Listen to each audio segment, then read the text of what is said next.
and gentlemen, good morning, good morning. Welcome back to another edition of the Still Save Show, where we sit down with some of the most influential and inspiring people who have some of the dopest stories of change and transformation. And today is unlike any other day because I've got somebody who's unlike any other guest I've ever sat down with before. One of my good friends, one of my homies. I say that about everybody, but I really, really mean it. I really mean it. Everybody. And this person go way back. Before the hundreds of thousands of followers, before she blew up Dr. Eric Thomas, the #1 motivational speaker in the world, before she blew up his Instagram to, 2 million followers? Yeah, it's 2.1 million. Don't forget the going. .1. Yeah. We're about to be to 0.2, but you know. I got my girl, Nicky Saunders, in the building. What's up, Nick? What's happening? Let's get it. Man, all the way from New York, Brooklyn, New York, in the building. Queens.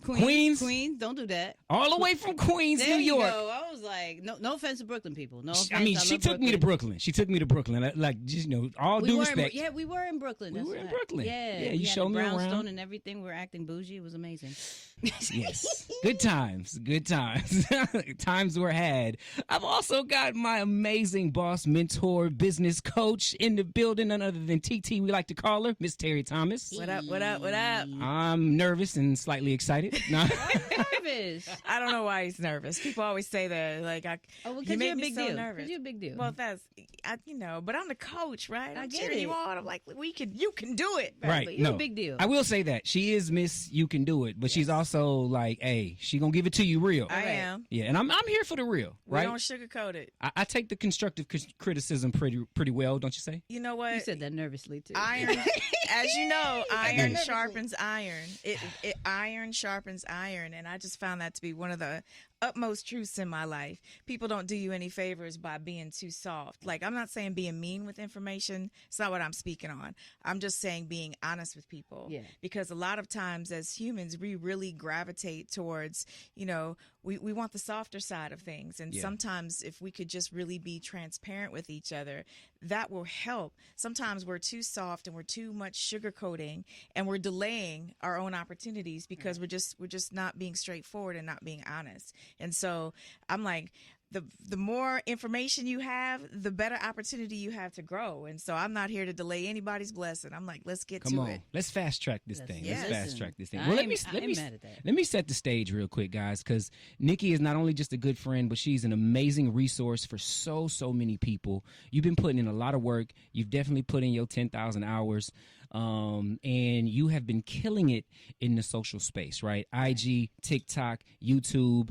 And the thing I love about what you do, Nick, is you come from you take these profound, prolific, powerful ideas and concepts, especially in the world of tech, which can be overwhelming for regular folk like me. You know, I'm just a regular dude from the SWAT. Shout out to Toby. Right. And but you take those concepts and you make them so practical. Yeah. Like for somebody as regular as me can understand and implement and execute, right? And so I really admire that. And you've been able to take your personal IG account from scratch to hundreds of thousands of followers, and you've been able to help other people do that. Can you tell me a little bit about how you started? Right. So, I mean, I got to practice what I preach. So, for me, because I work with Dr. Eric Thomas, and taking his social media to where it is, the one major thing that I learned about that was, you have to be a fan of your own brand, right? Right. And so for me, it was, if I'm taking the biggest moments and I'm like, you know what? All they want is the bars. All they want is the motivation. So why don't I apply that same kind of knowledge to other people? So it's more of what do people want from you? Not what do you want for your own brand. It's what do the people want for you? And apply that okay, do you know your audience? Do you know it's not really even that deep. It's understanding, why do they follow you? And give them exactly that. Why are we guessing? They follow you for a reason. So if you have a clothing brand, but you're out here showing all the lifestyle thing, No, we ain't followed you for that. We followed you for the stories about your clothes. Like, we followed you for the influence that who's wearing the clothes. We ain't follow the lifestyle of what you got out here in Houston. Like, what we doing, right? So once I started applying that for my own personal brand, and then I start teaching that and seeing the results that other people are getting, I was like, oh, this is simple. Yeah. It's just people don't have the information. Like, social media, even though it's been around, like, it's still very new for people, right? So we scroll it, we consume it, but we don't necessarily produce it. So learning the producing side is a whole different thing. But we think it's complicated because we see other people who has like millions and millions of followers, and we feel like we have to do that. And I'm like, no, you have to be you. You have to do what people want from you, right? Because it's about, what does the platform want from you? What does the audience want from you? What do you want from yourself? Right. You apply those three things, it's a wrap. So once that started happening, like, E's page started going up, my page started going up, and then the people that I teach, they started going up. No, absolutely. Because I think at one point, like, the hype was all about, man, you're producing content for ET, right? Right. And now it's like, Nicky, you standing on your own too. Oh yeah, I have to. Killing it. I don't like. That's the Leo and the New Yorker in me. Listen, I can't stand. I don't have to introduce you as like Nicky. She creates content for ET anymore. You know what I'm saying? Yeah. Like, you walk into a room and it's just like, hey, yo, this is Nicky. Yeah, it's like a little extra check box, but for me, I'm big on like creating my own lane. Right. Like, I respect the stepping stones, but I gotta create my own lane. So, because at the end of the day, if anything was to happen to E, then something happens to me and my stuff too. Oh no, we can't do that. Absolutely not. So I mean, now though, you're traveling all over the world. You're helping people like myself with their brands and people in high positions. Like I said, people who have like just regular brands and things like that. But take me back though, before you could even envision all this, because if I'm not mistaken, you were in the military, right? I was. Yeah. 9 years in the Navy. Like, how do you go from Navy to creating content for some of the dopest brands? That's a very good question. Yeah, I want to hear this, because I still don't know. I'm be honest with you, I still don't know. So, like, no, for real. I was in the Navy for 9 years, and then when I got out, I got a bank IT job. I was in IT, right? So I can see that. That makes sense. I mean, I'm a little low-key geek, but it's all good, right? But when I got out of it, right, I was very lost. Navy life and real life is two completely different things that I was like, I don't even know if I belong or whatever. Then that's when I met this guy who started yelling at me through my YouTube channel. Like, I'm like, why is he yelling? What's happening? Right? And so that was E. And I got binge watched his stuff. I joined his online program, and I went to every single event. Shout out to my Honda. Me and my Honda went to every single event. Like, I live in Virginia Beach, right? And so I drove all the way to Miami. Drove all the way back in like 2 days, whatever. Anywhere E was going, I felt like I just needed to be in the room to understand like my true purpose. I didn't get it, right? But the thing with that is, while I was at the bank job, this is all during the bank job too. While I was in the bank job, I would take his voice and I would put like B-roll with it. For those people who don't know what that is, that's just video that like goes along with what my man is saying, right? Hold up. You were doing this before you were actually plugged in officially. No. Like, you were taking initiative. Oh, right? I worked for E for like 2 to 3 years for free. Yeah. So don't miss that, man. Yeah. Like, but so I would do these little videos. I would just put it in the group. Like, we had our little online group and everything. And I was big on serving the people underneath E. I'm not going straight to the top. You don't need me, right? But Carl, who's number 3, I was like, oh, you need help. Shout out to Carl. Right, shout out to Carl. CJ, who's his number 2, needed some sneakers. I'm a big sneakerhead, right? He's like, yo, your sneakers are fresh. Let me get a size 14. I was like, say less. He got it in like 2 weeks, right?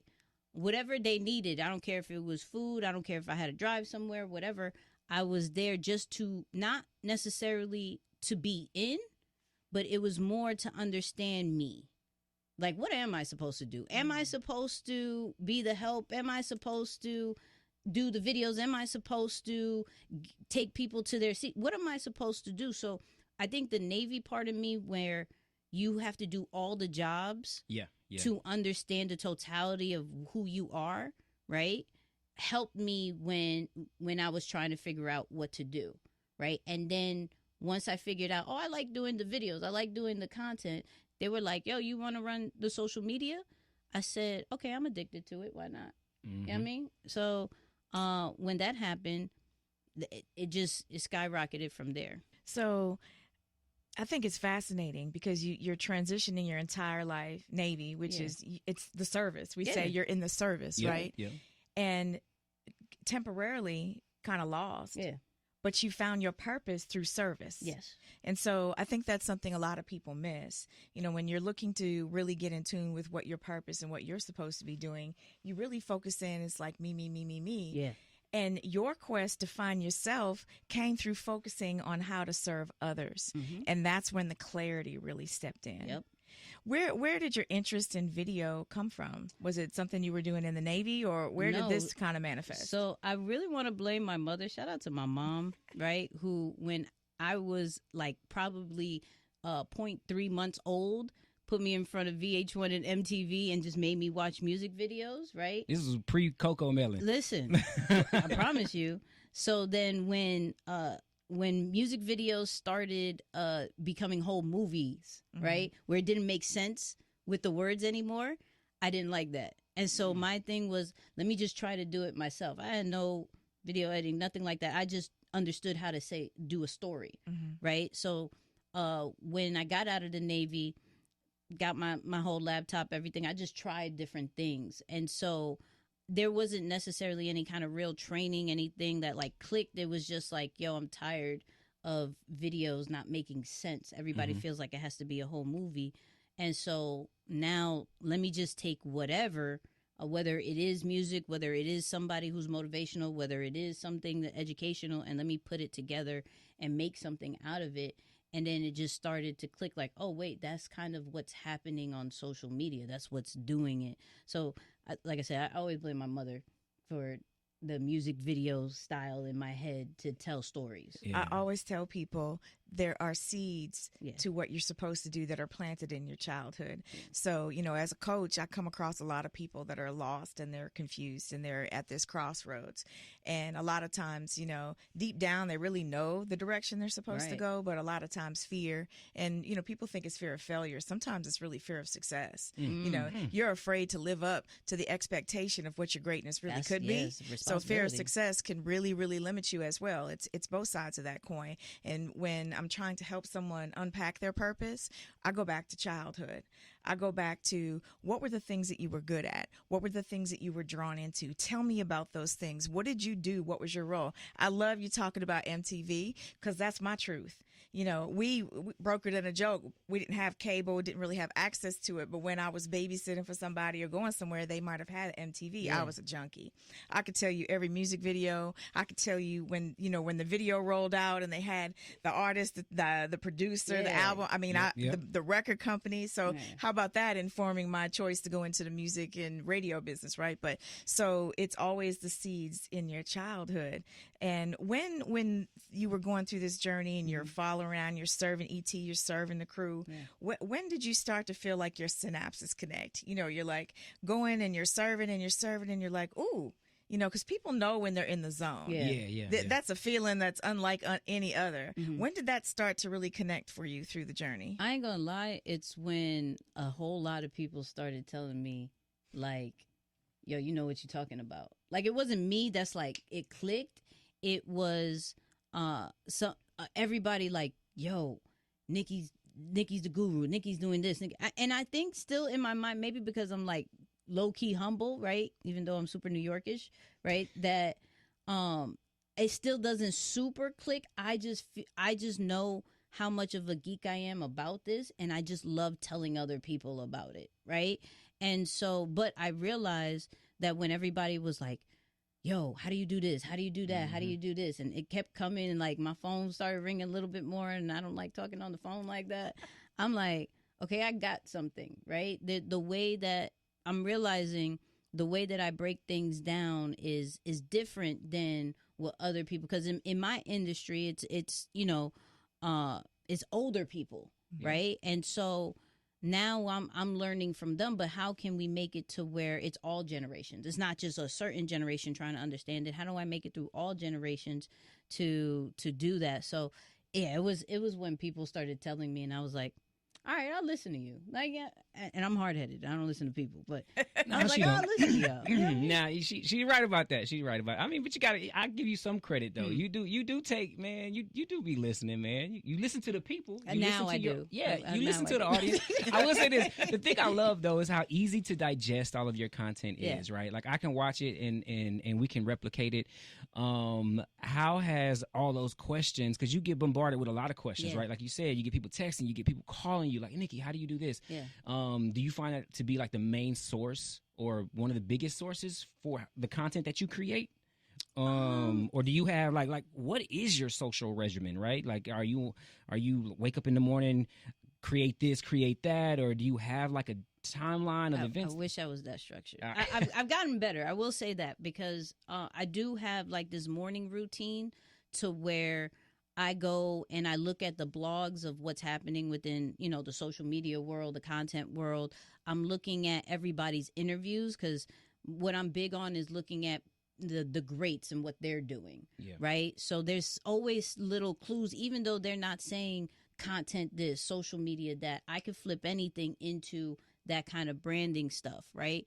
So every morning I'm looking at 2 to 3 different interviews. I'm listening to a podcast. I'm going through the blogs and things like that. So then in the, afternoon, evening time, I'm either telling somebody about it, I'm doing content about it, or I'm talking about it on my podcast. But yeah, I'm a low-key geek. I'm researching every single day. Yeah, no, absolutely. But that's what makes us feel so comfortable, man. Because I think to the audience that you speak to, are typically like introverts. Yeah. People who are like yourself, like low key geeks. Like, don't get it twisted. Don't let the tats fool you. Like, die hard. I'm a geek. I used to teach math. Right. I love science. Okay. You know what I'm saying? So we love it. That's what makes it so relatable. That's what makes it so enjoyable, is because we can take what you're giving us and we can go out there and we can do it ourselves. Yeah, and I get a whole bunch of introverts. Shout out to my introverts, right? I always say I'm like a extrovert introvert, right?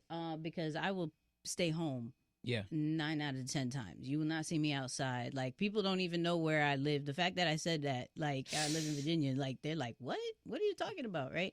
But because I work so behind the scenes, I realize there's not a voice for them, right? And then they look at social media kind of like intimidated, like, oh, that's only for extroverts, right? And then I'm like, no, social media is actually for the introverted world because it's just you and a camera. Yeah. Like, it's not an audience. Y'all look at numbers, but it's really you and a camera, and you post it, and then that's it, right? So my whole thing is always to make introverts feel comfortable. The extroverts, I could just be like, yo, do this, that. They're like, yeah, boom, got it, that's no problem, right? But, like, the introverts is like the overthinking, the like, oh, I don't know how I look, how do I sound, how do I like no, nobody cares about that. So to that point though, right? Because again, we've mentioned this a couple times. Social media can be overwhelming, right? Yes. Some people can like the pains of perfection, right? I got to make it right. I got to get the right camera. The lighting got to be perfect. I got to have my hat tilted to the side exactly. Oh, look, she's come a long way though. Like, Terri killing I was like, man, Terri right spent an hour probably getting that one bang to get to the right. Let me talking to me right now. Let me tell you, Terri. When I watch her videos now, you can tell it's just straight organic kind of thing, because you hear you hear that little thing, like she's just started recording. So there's that little boop. I was like, oh, is she going in? But don't those be the dopest videos though? Yeah, no. And she just go off, no script, and I'd be like, dang, she didn't say not one time. Yeah. Like she that's all that I was on the air. That's all that radio experience. But that is such the truth though, and I found this for myself. Yeah. So I tried. There's cool little stuff out there. So I call myself getting fancy, and trying a little of this, a little of that. Those videos never resonate as much as just the me sitting here somewhere in my house trying to hide the fact I got 4 kids and there's some laundry in the background or something. Just dropping some free game and making a point. Those videos that are just they do the best. And so it's been very interesting to go down that road, because I'm also coaching my talent here at the radio station, and who are also extroverted introverts, and where my angles at, and even more than I am. Like, I've got a talent in the back right now. It's got some video stuff to do. Her makeup guy is here. She was here at 7 a.m. They're getting fried dye laid to the side in the back. So for them, I had to force myself to be brave in the space, to be perfectly imperfect, because I know for them that's the same thing that they need to do. And so part of doing what I do is, of course, you have to you're building your own personal brand, right? But another reason I do it is to lead by example for the squad and say, look, hey, T is small time here. I don't have anywhere near as many followers as you do, but I got a check from Instagram last month. It was $100, but it was a check. Facebook just made an invitation and said, okay, we can, you can monetize your reels on Facebook. I don't know what the money's going to end up being, but my followers, I just cracked 10K. So I've got talent, 60K, 80K, whatever the number is. And so it's really to try to lead by example, and then to reinforce as well, people buy into people before they buy into products. Talk about it. Introvert, extrovert, it's your business, right? What is your business? How are you trying to create revenue streams for yourself, take care of your family, feed yourself? What's your business? So whatever it is that you're selling, or your product or your service, there is a lane to get into the social media, working on exposing your personal brand, so that people can feel connected to you to support what it is that you do. And that's, a real thing. In some of the major businesses, let's look at Geico, right? Their gecko is a person. I mean, it's a gecko, but it's a person. And so they've given that character a personality, and so people got attached to that. And so that gave their brand of insurance a face. Or the guy, I can't remember his name, the Mayhem guy. You know what I'm talking about. Yeah. So giving your brand a face, and your brand. A lot of people are solopreneurs or small business owners, really trying to come up. So you are the brand, right? 100%. And finding a way to get in a lane where you can become comfortably uncomfortable. To share your why, what it is that you do, some story about your brand. To me, only helps build your business. And the crazy thing, what you said, even though you kind of downplayed it, you were like, I only got like 10K followers or anything. And I think people get caught up in that, is where you got quality followers, though. You feel me? Like the people who follow you, like the reason why you move in the way that you move, as far as like, I got to lead by example, is because of the people who actually do follow you. And people get caught up in like, I only got this, that, and the third. Nah, but who follows you? Because I had to learn that quick. Like, the people who follow me, there's some interesting people that I was like, you follow me? Look, if you check out, I'm telling you, Terri's followers though, like they be the top notch executive. No. You feel me? Checks. There's a lot of verified She checks. influences the influencers. No, you know what I'm saying? But that's what I'm saying. It's like, you really don't know who follows you and who's watching you, to the point where you do have to just lead by example, because there's people who are depending on you. Like, as we are growing these personal brands, it's deeper than us now. It's so much deeper than us that it's like, we actually have to show up every single day, because we're that distraction from reality. We're that motivation. We're that education that we need.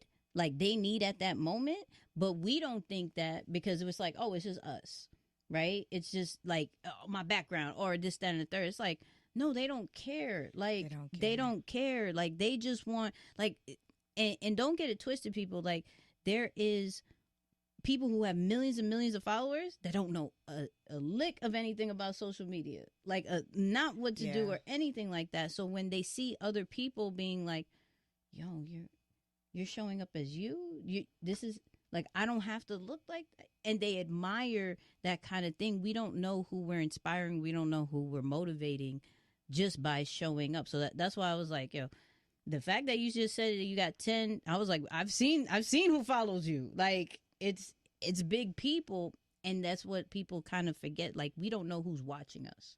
I learned that quick. I was like, hold on, wait, you look at me. You're like, don't get nervous. Don't get nervous. Like, Listen, Yeah, you kind of a big deal. You Don't kind do of a that. big Don't do deal. that. Oh man, but you almost alluded and threw a subtle little plug in there. When I heard you say deeper like 3 times, I thought she was gonna say deeper than the brand. Yeah, I was you know, waiting for it. I was waiting for deeper than the brand. Waiting for Let me give a short little testimony before you go into Go what ahead. deeper than the brand is, because I was a part of the beta process with the Solo Pro Creator Yeah. or the Solo Creator Pro Yeah. before it became deeper than the brand. You and Carl, right? Carl is like my guy, right? Yeah. Everybody was flocking to ET, and like me and Carl would be in the back of the conferences, like playing with the videos and making sure the sound was right. my And guy. it was like everybody used to flock to Jordan, Yeah. but even in my day, I was like, I always wanted to be around Scottie Pippen, Yeah. right?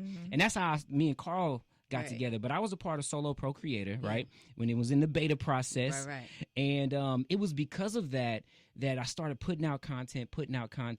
And then I remember Terri used to hit me up. And she was like, yo, I'm loving the stuff you're putting out. And then I came up here and I started redoing content. And this wasn't even in my realm. Like I used to do sales up here. When people saw me at the station, I was doing sales, still out there selling. And then next thing you know, I'm doing podcasts and getting asked to go do this and speak and do a book. But I always credited it to Solo Pro Creator, Hey. right? Which is now deeper than the brand. It is. Which is what exactly? So, Deeper Than the Brand is a community that helps personal brands grow their social media presence, understands their impact, and helps monetize brands, right? So you go in there and you're literally getting different challenges. You're getting different programs of how do I build my content. You're getting coached by us through certain programs of like, yo, okay, I'm going to love on you, but I'm going to tell you, you suck. Your content sucks, right? And so there wasn't a community that just focused on personal brands. Yeah. There wasn't one that like really focused on personal brands from a content side of things, right? And hold up, define personal brand, Yeah. right? Like, are you talking about like an influencer or a person? Or somebody, like a person who is the brand. Like, we have a lot of businesses, companies, all that great stuff, but we, like Terri said, people connect with people. There you go. Right? So if anybody, I don't care if, I'm a CEO, I'm this, I'm that, like I have this business, like, no, you need to create your own personal brand for the simple fact that you are going to be the one that brings the traffic to it. Right? I don't necessarily, if you look at the top, like Elon Musk, you look at anybody, the Mark Zuckerberg, all that stuff, they are personal brands. We follow them, we love them, and then we get attached to what they're doing. Tesla is what it is because of Elon, not because of Tesla. I always say that about Steve Jobs. Steve Jobs was Apple. I can't see Apple and not see Steve Jobs, period. And since he passed, and I'm Apple, right? I'm still Apple, but I feel like, that attachment is sort of dimmed a little. So because he was such a galvanizer of people, love him, hate him. Right. But, it was his passion for Apple that really brought us to the table and his ability to connect with people. Another person I think has that level of cachet is somebody like Gary Vee, Yes. who's very robust and healthy and still trying to buy the jets. Oh, yes. However, if Gary Vee disappeared off the scene, that brand, I mean, he is that brand, period. And he does an amazing job because what he does, he's so front face of everything. Like and then once you get to know him, you understand how many businesses he has in the background. Right. But that goes to who he attracts is quality, because his brands in the background, there's some big names who like sign as clients. Right. It's not like Heineken and stuff like it. It's not like Joe Schmo. Right. But that's why I love personal brands so much, is because the people connect with the people that will bring you the money later on. I'm always big on serving just the people, because it's never about the money. You don't know who they're attached to. Sure. You don't know, like there's people who just have like a whole guap of grant money that's like, man, come here. And I was like, I have no idea about nothing about a grant, but I like you. We're great. Come on, let's do it. Right. But if we are not out there connecting with the people and we hide behind a logo and stuff like that, it's not saying it's not possible, because there's multiple brands that's done it, but there's such an easier route. Why don't we get traffic and data from 2 places instead of 1? Man, I love data. Told you I'm a low key geek, man. Data, numbers, things that you can measure, man. I love things that you can measure. That is amazing. In light of personal brands, right? There's some folks out there listening right now that probably just blew their mind. There's a lot that you can do on social. Yeah. Give me one place to start. Right. Let's just say I'm flirting with this idea of putting myself out there. Right. Like I've been hiding behind my businesses or whatever the case may be. And there's so much, but give me one place. Like what's first step, right? And there's no like one first step, but where should someone like myself start? Start with yourself. And I'm serious. People jump into social media and all these platforms without knowing who they are. So they look at, when you get on social media and you don't know who you are, you start looking at other people and start to emulate what they are. Yeah. And they're already out there, right? So the thing is, we're all uniquely made. And so for when we look at social media and we're looking at other people, now we're taking our gift away. So I'm looking at Terri and I'm like, okay, I got to do it exactly like this. I'm looking at you and I got to do it like this. But I haven't even tapped into like, yo, I'm an extrovert, introvert, right? I'm going to be blunt, but I'm going to love on you at the same time, right? Have sometimes dark humor. It is what it is, right? But that makes me unique compared to all these other people, right? I could do the phone, but I could do the camera better than nobody else, right? Man. Sometimes. But if I was to be influenced, if I didn't know who I was and I was influenced by other people, then I felt like, oh, I could only have to do a DSLR camera. I only had to buy all these equipment. Some of y'all have all this equipment, haven't even touched it. It's collecting dust. Because you're seeing other people having to do that, right? Some people be like, oh, I just have to do the phone and things like that, when you're not even tapping into your true creativity. So I'm big on the very first step is like, yo, who are you and who are you trying to help, right? Because when we start creating brands, it's bigger than us. And once we understand who we are, yo, I'm blunt or I'm low key, I'm shy. Okay, then what type of content can you create? Yeah. If I'm this certain kind of way, right? If I'm, let's say, an extrovert, then I'm going to go to video first. I'm going to go to audio. Why? Because I have no problem comfortable doing that. If I'm an introvert, yo, I'm going to go more written, right? I may do pictures. Right. And I don't have to feel the pressure of creating anything separate until I'm comfortable. Right. Social media is already an uncomfortable situation. Why am I going to go from uncomfortable to uncomfortable to uncomfortable? And those people that are like, well, you have to be uncomfortable to be successful. Yes, to a certain degree. Right. But you have to start comfortable because that's going to create consistency. Yeah. I think uncomfortable and inauthentic are two different things.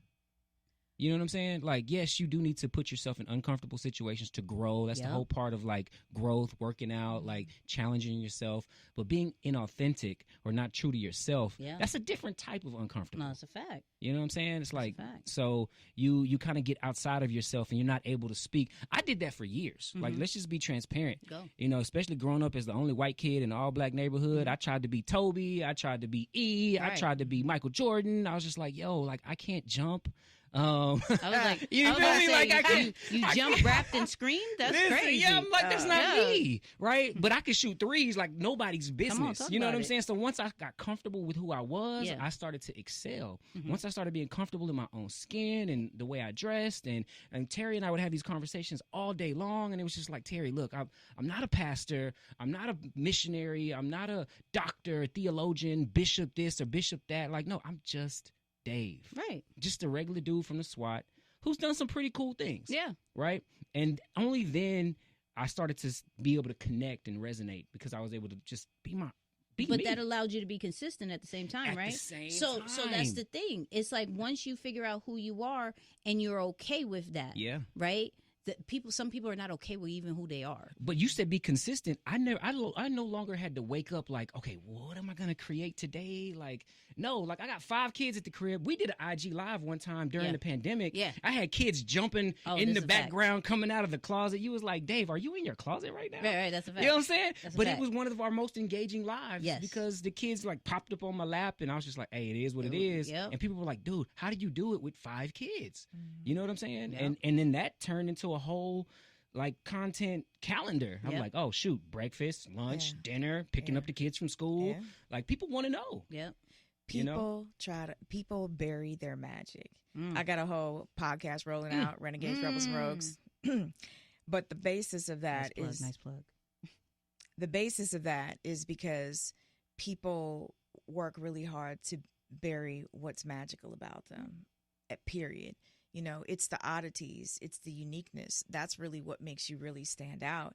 And we live in a society where it's all about sameness. You know, you're in the grocery store, you're in the checkout line, you know, you see whatever, the few magazines that still exist. It's how can you look like someone else who's already in existence? How can you be like someone else who's already in existence? And it's not really tapping into, what's that unique, odd thing about you? Those are the things that are the most memorable. One of my favorite movies on earth, movie person, is Good Will Hunting, classic joint, right? Filmed in Boston, plug for the East Coast, where I'm from. But there's a scene in the movie with Robin Williams and Matt Damon, and Robin Williams was remembering his wife who had passed on, and he was talking about the things that he missed about her. And it wasn't that she looked, you know, aesthetically perfect in this dress and the night they went out on the town, but it was the little quirks of her personality, the oddities. And those are the moments that he really missed.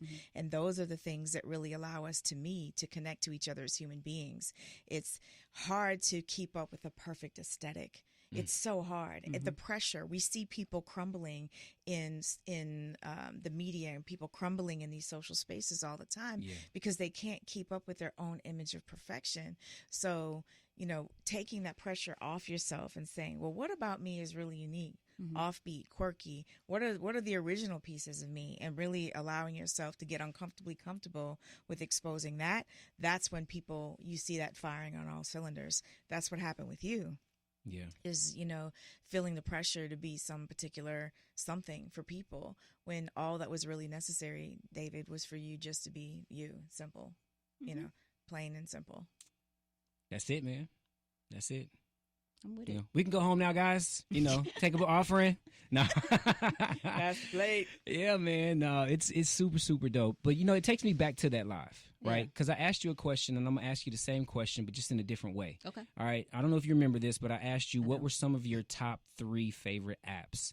Now, I know you do reels on this all the time, but the thing is, back then, that was maybe 2 years ago, I think. I can't remember exactly. And especially in the ever-evolving tech space, there's always new apps, right? Yeah. There's new trends. There's new this, new that. It's always like cutting edge. We got to be ahead of the curve, right? Yeah. So I don't want to just know your top 3 favorite apps now. Right. I want to know what have been your go-to apps that you've been using since the beginning and you still use like every day. Like you would die if you didn't have this app. Well, not die, but you know what I mean. That's dramatic. That's very dramatic. That's heavy. I'm gonna go basic. If it's not die, but what one of the things I've always been using is literally just the camera app on your phone. Ooh. Like very simple. Because all you gotta do is press record. And you can trim it right then and there, and you can keep it moving, right? So how often do you literally just use your camera app, trim it, and post? Day. Oh, I love it. Yeah, no, every day because it's the authentic side. Yeah. Like I don't have to put the filter. I don't have to. First off, I'm already cute. I don't have to put a filter. Hey. Right. But second, I don't. I want to show that just that simple works. Right. If you look at what's been viral. It's the most trashiest quality videos that are out there. All our phones are 4K. Yeah. Like, so the fact that you can just open up your phone app, press record, and you have something, you're already beating majority of the viral stuff that is out there, right? So that's one of the things I've been using since the start of things. The second one I'll say for a minute is InShot.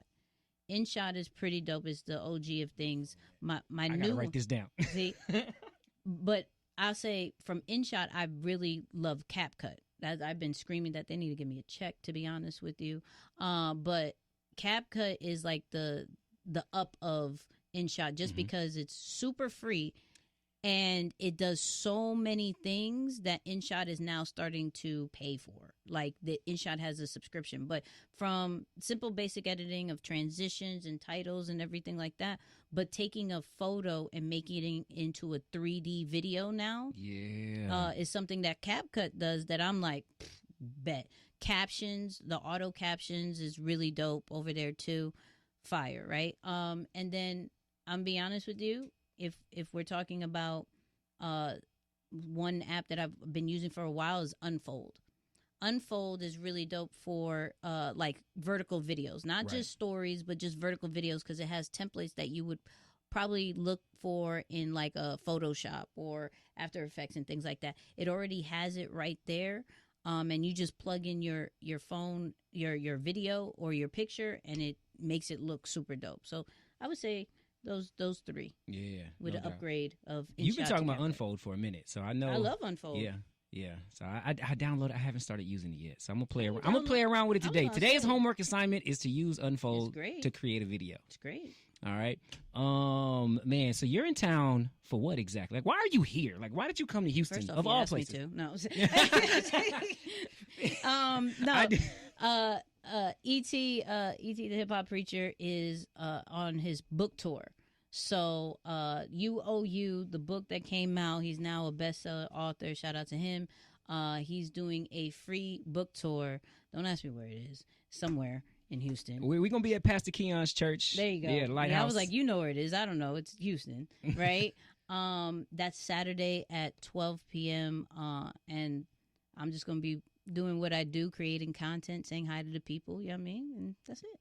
Yeah, I love it. Definitely got to be in the building for the new book. I got my copy. It's super, super dope. E goes into a lot of details. We're going to be sitting down with E here very shortly. I got one more question for Nicky. T, if you got something else, let me know. But I want to know this. If all these apps, IG, TikTok, YouTube, let's say they were no more. Okay. What would life look like for Nicky? Still some type of creation. I don't need apps to create. Like, I'm a creator. So it's just more of, I love the digital space. Don't get it twisted. I love the digital space, but it's really about storytelling for me. There we go. Right? So I would figure out some kind of way of doing some type of storytelling and producing in that kind of standpoint. But because we do have social media, it just makes it a little bit easier. Yeah. No, absolutely. I see that a lot with you too, Terry. You're a storyteller just by nature. Yes. Right? You've been in this business for so long, telling stories. And, before there was like, all this IG stuff. Then when IG came, it was very easy for you to transition over there because all you're doing is telling a story, right? You're author, telling a story. It was hard though. I mean, I would say, back on Nicky's point about the introverted, extrovert Leo, right? Yeah. July 26th. Hey. Like so much synergy here. But so I guess that's one of the reasons I feel like such a vibe when I see you and I'm listening to your stuff. I feel a lot of kindredness there. Storyteller, yes. I was, again, seeds from childhood. Reading books, that was, love to read books. Right. Watching movies. Didn't have access to a lot of just regular TV, but, movies when we could afford to go was a thing. And music. And then at that time, let's really be honest, there was an era of music that was really all about storytelling. Yeah. Now it's really sort of disposable. It's that quick, whatever, get the hook in and move on. But, it was a lot of storytelling that was around me. But it was difficult for me at first because I was always in radio, and the old school, thing you used to hear people say is, oh, you're such a face for radio, because we were always behind the scenes and we never had to step in front of a camera. It would be rare. We might shoot a TV commercial once in a while, and then you'd be on TV for 15 seconds and that was it. So with Instagram and the video space, it was really hard to transition talent. It's why I had to force myself to be bold in the space because, I'm blessed. I work with a lot of veteran talent. We got a guy on the team celebrating 49 years in radio, right? About to be, I can't really say his age, but if he says, he says, but 49 years in the game of radio, crazy. Right? Legendary career. Legend. And when he started, same way I started, you put the needle on the record. And now this is, we got computers in here that run the music for us. And I have to coach talent and say, you have to live out loud. In order for us to be successful and grow in radio, it's on the air, in the physical studio, it's in the streets with the people directly, and then it's also online. And you've got to be able to hit those three things. And so it wasn't as easy for me with the video piece. And it was that fear, am I good enough? Am I worthy enough? Are people going to just tune out? Because I was a radio. I could come in here any kind of way, do my show, be relatable on the air, and then leave and be sort of pseudo-anonymous in person, So it was a bit challenging. But, storytelling is really key. And then I find, too, with social media, and this is why I really encourage people that want to be influencers or even radio talent to get into it, because it forces you to level up your storytelling. You know, remember when what was it? I don't even remember what it's called. IGTV, I guess. There was, you know, you could just talk for whatever time before you ran out of time. And then they started putting time limits on things. And so now in a reel, you have 90 seconds. Yes. What a great challenge that is. Can you tell a story beginning, middle, and end in 90 seconds? Oh, they started with 15 seconds. Yes. Absolutely. They started with 15, then they extended it to 30, 60, and now it's 90. So yeah, it's been a challenge for some. Sure. But that's the cool thing though. That's been the name of the game for so long, especially in business. That's how the whole idea of elevator pitches came into play, right? You know, you're stuck in an elevator with somebody who could be a potential prospect or help take your brand or business or product or service to the next level. Man, you're in an elevator for how long? 15 seconds Right, maybe right. at the most. You Right. better get to the point. Absolutely. Right? It's the same thing in dating and relationships. Yeah. Like we were with somebody last week and she was like, a dude just started listing off his stats and credentials in 6 seconds. I was like, did he even like introduce Say himself hello. first? Say hello. Like, How are you feeling? What's the point? You know what I'm Right. saying? Like, can we get to the point? And a lot of Some times we people cover. like that, though. I mean, depends on what you're looking Yeah, for. some people are like, Hey. yo, get to the point. Yo, can we do this? Oh, okay, cool, bye. Yeah, all right, yeah, I ain't here for it. But I mean, even beyond relationships, your product, your brand, if you can't, David Shands was he used to say this to me all the time. He's like, Dave, what is the mission? What's the point? And Right. if you can't communicate that in a sentence or two, and then have other people also communicate that, because Dave used to do that when he would Yeah. get on stage. He would tell his team, who was always with him, he would be like, hey, what's our mission? Yeah. And I they would remember. they would regurgitate it real quick. Right. So getting to the point is essential, and I think those time limits, like you said, is a unique challenge that has helped so many people and probably hurt a lot of other people. Yeah. Kind of sift the wheat a little bit. But so with that being said, before we leave, what is your elevator pitch, Nikki? And then we'll go. I'll take you out the hot seat. Give me the Nicky Saunders in 1 or 2 sentences. I'm a kid from Queens that helps people grow their social media presence by being authentic. That's it. Y'all hear that? Mic drop. There we go. That was it. That's all you need. Yeah. Everything else is just icing on the cake, which you do like cake. I do love cake. I'm Yeah. a dessert person. Oh, So we're going to hit up some cake spots here just a little bit. T, I know you got some great recommendations. Nikki, thank you absolutely. so very much. Absolutely. All I did was text her one day. I said, hey, Nikki, you got to come to Houston. Say less. And she was She's like, here. Yeah, say give me a less. date. See, the realness. Hey, Yeah. relationships mean more than money. Absolutely. I love For it. our good friend Kiati, because he says that all the time. Yeah. Relationships mean more than money. They do. They do. Yeah. Much love. Much love. I can't wait till this Saturday. We're going to be rocking. I'm going to be following you around, just so you know, you're like a shadow, kind of copying some of the things you do. Hey, look. Listen, my man Isaiah better get some clips of me DJing too. So shout out to E. I will be DJing the UOU book tour. It is going down at Pastor Keon's church at the Lighthouse.